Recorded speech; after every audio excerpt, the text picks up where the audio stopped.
వానరులు చెప్పారు. వెంటనే ఆమెను కాపాడి తీసుకురావడానికి నీ సహాయం కోరి నీ వద్దకు వచ్చాను.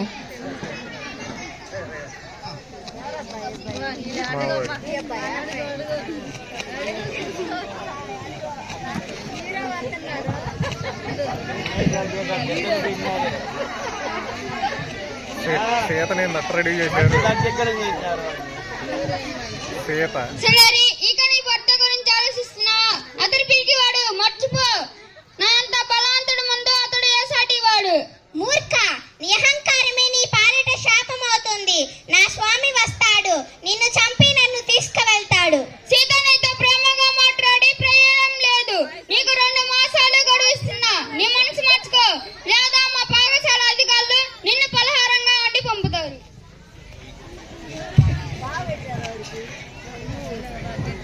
రామా రామా, ఏకోతి, రాక్షసులు ఉండే ఈ చోట నా స్వామి పేరు ఎందుకు జపిస్తున్నావు? నా పేరు హనుమంతుడు. రాముడు నిన్ను రక్షించడానికి వేలాది మంది వానరులతో సిద్ధంగా ఉన్నాడు. నీ జాడ తెలుసుకోవడం కోసమే నన్ను ఇక్కడికి పంపారు. ఇదిగో ఇది స్వామి అంగుళికము. నన్ను నమ్మి ఇది తీసుకో తల్లి. ఏమిటి, నా స్వామి నన్ను కాపాడటానికి వస్తున్నారా? అవును తల్లి, నీవు నా వీపు మీద కూర్చో.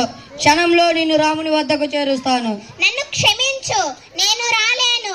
నాలాగే ఇక్కడ ఎందరో మంది రాక్షసుల చేత చిత్రహింసలు అనుభవిస్తున్నారు. నా స్వామి త్వరగా వీళ్ళందరినీ కాపాడుతాడే నమ్మకం నాకుంది. దుఃఖించక తల్లి, రాముడి బాణాలు రావణుని హతమారుస్తాయి. లక్ష్మణుని వీరత్వం రాక్షస వంశాన్ని నిర్మూలిస్తుంది. హనుమంత, ఈ ఉంగరం తీసుకెళ్లి స్వామికి అందచేయి. అలాగే అందజేస్తాను తల్లి. అయితే వెళ్లే ముందు ఈ లంకాపురి వాసులతో ఒక చిన్న ఆట ఆడి వెళ్తాను.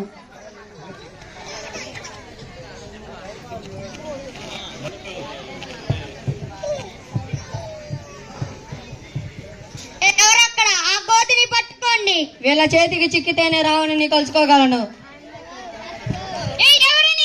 సుగ్రీవ మహారాజు గారి మంత్రిని. రాముడితో శత్రుత్వాన్ని తెచ్చుకున్న నీకు మరణ సందేశం ఇవ్వడానికి వచ్చాను. సెంటర్కి రండి, సెంటర్కి రండి.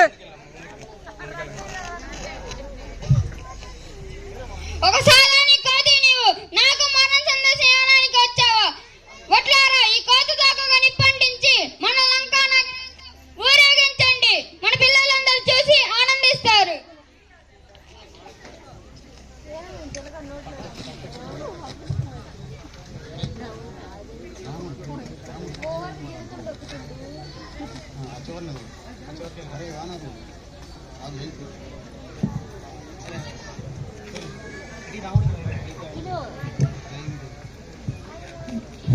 జయము జయము రామ, జయము జయము రామ. హనుమంతుడు సీతాదేవి జాడని తెలుసుకొని విజయంతో తిరిగి వస్తున్నాడు రామ.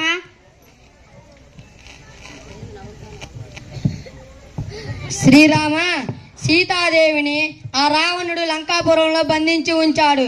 ఆ తల్లి గుర్తుగా ఇదిగో రామ ఆమె ఇచ్చిన ఉంగరం.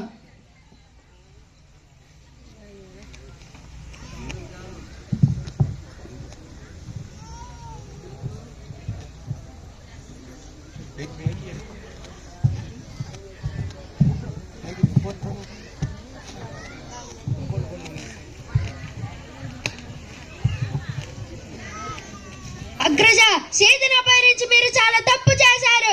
ఆ పాపాన్ని లంకా నగరాన్ని నాశనం చేస్తుంది. నీవు ఒక పిరిగి పన్నిని. నా సోదరు అన్న విషయం మర్చి మాట్లాడుతున్నావు. రాముడు ఒక చిన్న బాలుడు. నాతో యుద్ధానికి వస్తే అతనితో పాటు వానర సైన్యం కూడా మట్టి కావాల్సిందే.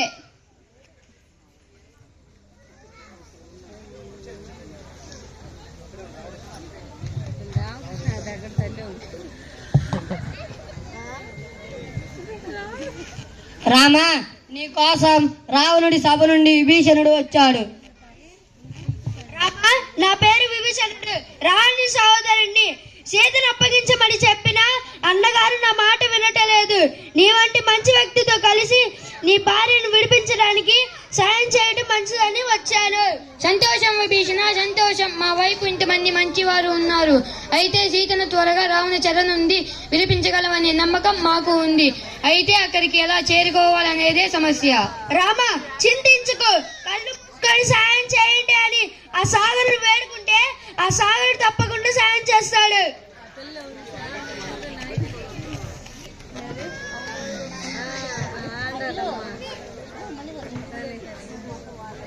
రావణ, సీతాదేవిని తక్షము రామునికి అప్పగించి నీ ప్రాణాలను రక్షించుకో. ఇంతకంటే మంచి సందర్భం నీకు దొరకదు. ఏ కోతి నోరుమై, శివుడు వద్ద నుండి వరం పొంది 14 లోకాల్ని గడగడాల్సిన రారాజు రావణుడితో మాట్లాడుతున్నానని తెలీదా నీకు?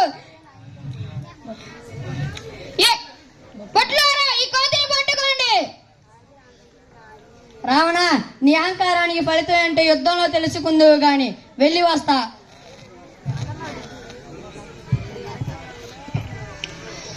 మహారాజా, యుద్ధంలో ఏంటి మంత్రి, రాముడు ఎక్కడ ఏం పారిపోయి దక్కున్నాడా? చెప్పండి, మీ వార్త కోసం ఎదురు చూస్తున్నా.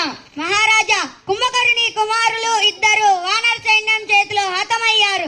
చాలు మహారాజా, చాలు. ఒక నారి వ్యామోహం వినాశనానికి దారి తీసింది. సీతను తక్షణమే రాముడికి అప్పగించండి.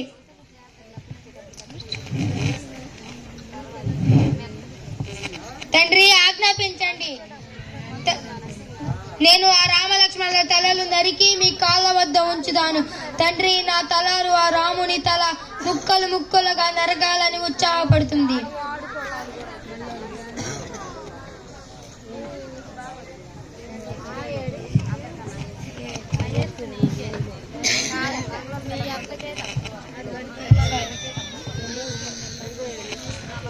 రామ, ఇదిగో నీ ప్రియమైన భార్య సీత. ఇంద్రజిత్, నా భార్యను విడిచిపెట్టు, లేచో నీ ప్రాణాలకే ముప్పు. ఏమిటి, నువ్వు నా ప్రాణాలు తీస్తావా? అయితే చూడు, నేను నీ భార్య ప్రాణాలు ఎలా తీస్తాను. అయ్యో సీత, నా లక్ష్మణ, కళ్ళు తెరువు సోదర. అయ్యో, నా కళ్ళ ముందే సీత ప్రాణాలు పోగొట్టుకుంది. ఇప్పుడు మా సహోదరుడు. శ్రీరామ, విచారించకండి. హిమాలయాల్లో సంజీవి గారిని